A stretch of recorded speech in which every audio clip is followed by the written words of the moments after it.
हमारे यहाँ सबसे पहले जो डाइटिंग करते हैं या वेट लॉस करते हैं, सबसे पहले वो चावल रोटी। ये क्यों करते हैं? ये इस वजह से करते हैं कि आम तौर पे उन्होंने सुना है कि ये चावल से वज़न बढ़ता है।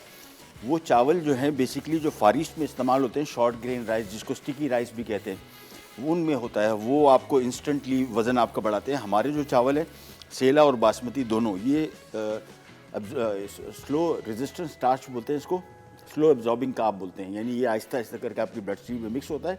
इसी वजह से इससे वज़न नहीं बढ़ता as compare to short grain rice जो अमेरिका, जो यूरोप में भी जो इटालियन वगैरह इस्तेमाल करते हैं, रिसोतो, और फार ईस्ट में जो चावल है जो आम तौर पे इनकी अपनी सारी नॉर्मली चावल इस्तेमाल होता है वो। अच्छा, लाल आटा और मैदे में बड़ा फ़र्क है। अगर आप मैदे की रोटी खा रहे हैं बिल डेफिनेटली उससे आपका वज़न बढ़ेगा, लेकिन अगर आप लाल आटे की रोटी खा रहे हैं, वो भी मोटा लाल आटा, उससे आपका वज़न कम बढ़ता है। यानी स्लो एब्जॉर्बिंग कार्ब है, वो भी रेजिस्टेंस स्टार्च बोलते हैं इसको, यानी ये भी इससे आपको वज़न नहीं बढ़ता। तो चावल और रोटी के बारे में ध्यान में रखिएगा। चावल हमारे यहाँ तो शॉर्ट ग्रेन इस्तेमाल होता ही नहीं, स्टिकी राइस, और हमारे जो बासमती और सेला दोनों हैं ये स्लो एब्जॉर्बिंग कार्ब है, इससे वज़न नहीं बढ़ता।